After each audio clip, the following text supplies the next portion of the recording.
The War of the Worlds by H.G. Wells, Chapter 5, The Heat Ray. After the glimpse I had of the Martians emerging from the cylinder in which they had come to the Earth from their planet, a kind of fascination paralyzed my actions. I remained standing knee-deep in the heather, staring at the mound that hid them. I was a battleground of fear and curiosity.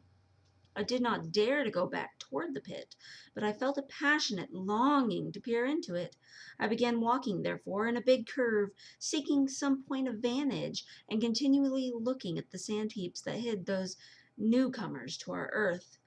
Once a leash of thin black whips, like the arms of an octopus, flashed across the sunset and was immediately withdrawn, and afterward a thin rod rose up, joint by joint, bearing at its apex a circular disc that spun with a wobbling motion.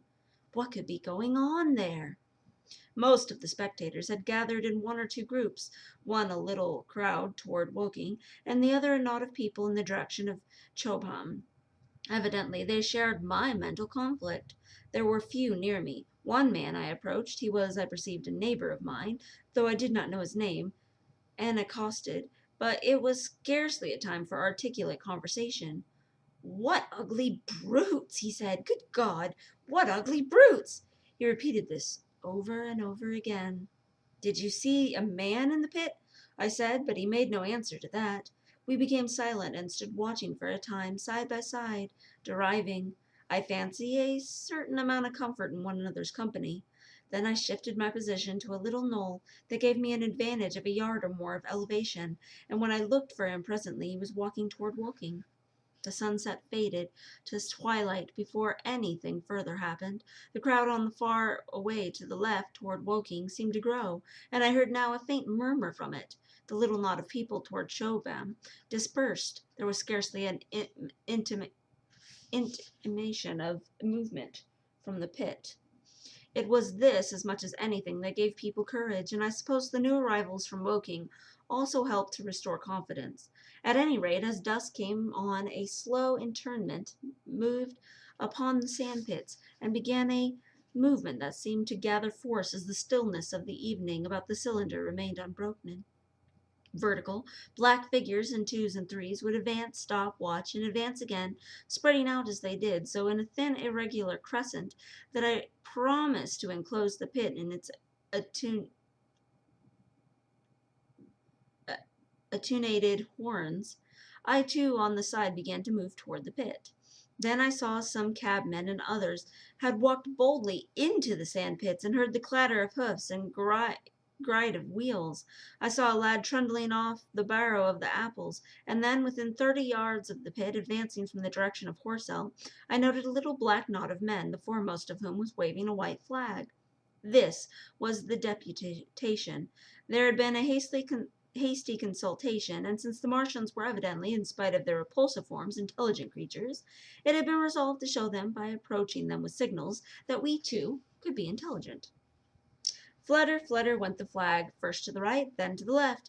It was too far for me to recognize anyone there, but afterwards I learned that Ogilvy, Stent, and Henderson were with others in this attempt at communication. This little group had in its advance dragged inward, so to speak, the circumference of the now almost complete circle of people, and a number of dim black figures followed it at a discreet distance. Suddenly there was a flash of light, and a quantity of luminous greenish smoke came out of the pit in 3 distinct puffs, which drove up, one after the other, straight into the still air. This smoke, or flame perhaps would be a better word for it, was so bright that the deep blue sky overhead, and the hazy stretches of brown common toward the Chertsey, set with black pine trees, seemed to darken abruptly as the puffs arose, and to remain darker after their dispersal. At the same time, the faint hissing sound became audible. Beyond the pit stood a little wedge of people, with the white flag at its apex, arrested by these phenomena, a little knot of small vertical black shapes upon the black ground. As the green smoke arose, their faces flashed out pallid green, and faded again as it vanished. Then slowly the hissing passed into a humming, into a loud, long, droning noise. Slowly a humped shape rose out of the pit, and the ghost of a beam of light seemed to flicker out from it. Forthwith Flashes of actual flame, a bright glare leaping from one to another, sprang from the scattered group of men. It was as if some invisible jet impinged upon them and flashed into white flame. It was as if each man was suddenly and momentarily turned to fire. Then, by the light of their own destruction, I saw them staggering and falling, and their supporters turning to run. I stood staring, not as yet realizing that this was a death leaping from man to man in very little distant crowd. All I felt was that it was something very strange, an almost noiseless and blinding flash of light, and a man fell headlong and lay still, and as the unseen shaft of heat passed over them, pine trees burst into fire, and every dry furze bush became with one dull thud a mass of flames, and far away toward Knapp Hill I saw the flashes of trees and hedges and wooden buildings suddenly set alight. It was sweeping round swiftly and steadily, this flaming death, this invisible, inevitable sword of heat.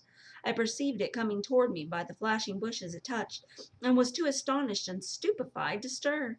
I heard the crackle of fire in the sandpits, and the sudden squeal of a horse that was suddenly stilled, and then it was as if the invisible yet intensely heated finger was drawn through the heather between me and the Martians, and all along the curving line, beyond the sandpits, the dark ground smoked and crackled. Something fell with a crash far away to the left, where the road from Woking station opens out into the common. Forthwith the hissing and humming passed, and the black dome-like object sank slowly out of sight into the pit. All this had happened with such swiftness that I had stood motionless, dumbfounded, and dazzled by the flashes of light. Had that death swept through a full circle, it must inevitably have slain me in my surprise. But it passed and spared me, and left the night about me suddenly dark and unfamiliar. The undulating common seemed now dark almost to the blackness, except where the roadways lay gray and pale under the deep blue sky of the early night. It was dark and suddenly void of men. Overhead the stars were mustering, and in the west the sky was still a pale, bright, almost greenish blue. The tops of the pine trees and the roofs of the horsesell came out sharp and black against the western afterglow. The Martians and their appliances were altogether invisible, save for that thin mast upon which their restless mirror wobbled. Patches of bush and isolated trees here and there smoked and glowed still, and the houses toward Woking station were sending up spires of flame into the stillness of the evening air. Nothing was changed, save for that terrible astonishment. The little group of black specks with the flag of white had been swept out of existence, and the stillness of evening, so it seemed to me, had scarcely been broken. It came to me that I was upon this dark common, hapless, unprotected, and alone. Suddenly, like a thing falling upon me from without, it came fear. With an effort I turned and began a stumbling run through the heather.